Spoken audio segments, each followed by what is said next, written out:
आप सभी को मेरा नमस्कार, जय माता दी। कैसे हो आप सब? उम्मीद करते हैं आप सब ठीक होंगे।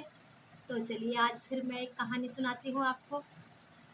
तो ये कहानी है चालाक लोमड़ी और भोले-भाले कौवे की, जो कितनी आसानी से मूर्ख बन जाता है। शायद आप लोगों ने ये कहानी पहले पढ़ी भी होगी, सुनी भी होगी, तो मैं इसका मतलब आपको बताती हूँ। एक समय की बात है, एक चालाक लोमड़ी थी और एक कौवा था। कौवे के मुँह में एक रोटी का टुकड़ा था।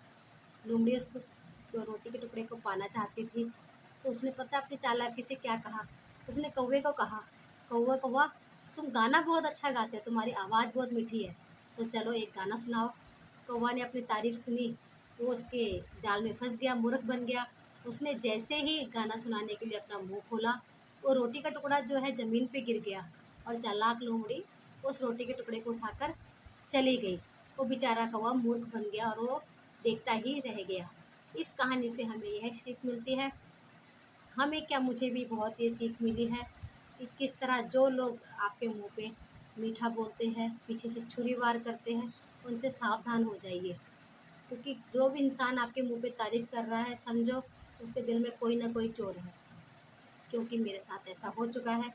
मैंने भी बहुत भलाई की, बहुत लोगों का साथ दिया, बहुत कुछ करा, लेकिन जब मेरी विपदा की घड़ी आई तो कोई मेरे साथ खड़ा नहीं हुआ। तो उस दिन मुझे एहसास हुआ कि काश मैं भी लोमड़ी की तरह होती चालाक, तो शायद मेरा भी ऐसा यूज़ नहीं होता। क्योंकि ये मेरे साथ बीती हुई बात है। इसलिए आप लोग भी सावधान हो जाइए। जब भी कभी किसी को कोई मदद की ज़रूरत होती है, तो आप खुद मत जाइए उसकी मदद करने जब तक वो बुलाए ना। क्योंकि जो बिन बुलाए चले जाता है ना, तो उसकी कोई वैल्यू नहीं होती है। और जो मुँह पे मीठा बनता है उसकी बहुत वैल्यू होती है। पर जो दिल से सच्चा होता है ना, और जो सच्चाई से बोलता है, उसकी बिल्कुल वैल्यू नहीं होती। सिर्फ़ एक ही गलती आप कर दोगे ना, तो वो जितने भी आपके गुण होते हैं, एहसान होते हैं, सब भूल जाता है वो इंसान, सिर्फ़ एक गलती से। ये दुनिया बहुत गोल है, इसको समझना बहुत मुश्किल है। क्योंकि मैंने भी अपनी ज़िंदगी में बहुत धोखे खाए हुए हैं। मेरी उम्र बहुत छोटी थी तब से अब तक, पर मैंने ज़िंदगी के सही मायने अब सीख लिए हैं। क्योंकि जब समय बुरा आता था तो लोग कहते थे आरती, आरती, आरती। तो जब समय अच्छा आता है उनका, तो वो मेरी तरफ देखते भी नहीं हैं। तो मुझे काफ़ी दुःख होता था, पर मेरे हस्बैंड ने कहा कोई बात नहीं, आप अपनी तरफ से अच्छा कीजिए, अपने कर्म अच्छे रखिए, तो परमात्मा देखता है। पर आप लोग भी होशियार हो जाइए, जो आपके मुँह पे मीठा बोलता है तो समझिए उसके दिल में कोई ना कोई चोर है। और मैं अपने एक्सपीरियंस से कहती हूँ कि कभी किसी की बातों में मत आइए, और अपने घर परिवार में कभी भी ऐसा वो मत कीजिए, लड़ाई झगड़ा मत कीजिए किसी थर्ड पर्सन की बातों में आके। क्योंकि दुनिया कुछ और है, कहती कुछ और है, करती कुछ और है। और कई लोग मेरे जैसे समझ नहीं पाते, उनके चेहरे पढ़ नहीं पाते हैं।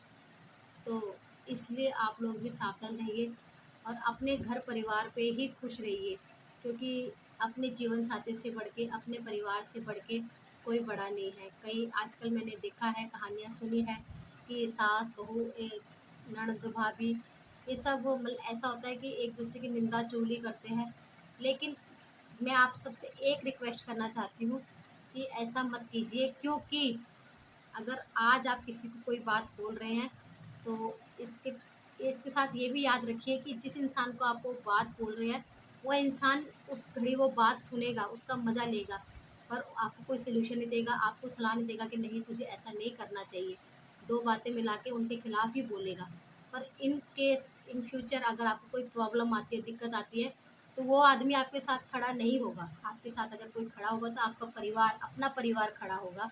जो आपके रिश्ते हैं वही खड़े रहेंगे, तो थर्ड पर्सन कोई नहीं खड़ा रहेगा। क्योंकि कहते हैं ना, अपना खून अपना ही होता है, हम चाहे जो मर्जी कर लें, उस किसी का मतलब अपना नहीं बन सकते। तो इसीलिए मैं आपको समझाना चाहती हूँ कि किसी के भी बहकावे में आके, किसी की भी बातों में आके अपने घर परिवार में लड़ाई झगड़ा मत कीजिए, और ना ही किसी की बातों में आइए। हो सके तो अपनी ज़िंदगी में बिजी रहिए, इतना व्यस्त रहिए कि आपको ना किसी की बात कहने की, किसी को बात कहने की ज़रूरत पड़े, ना किसी की सुनने की बात ज़रूरत पड़े। बस। और सबके साथ रामारू रखिए, और ज़्यादा किसी से मत घुलिए मिलिए। क्योंकि जब घुलते मिलते हैं, कोई बात होती है, दिल टूटता है, तो बहुत दुःख होता है।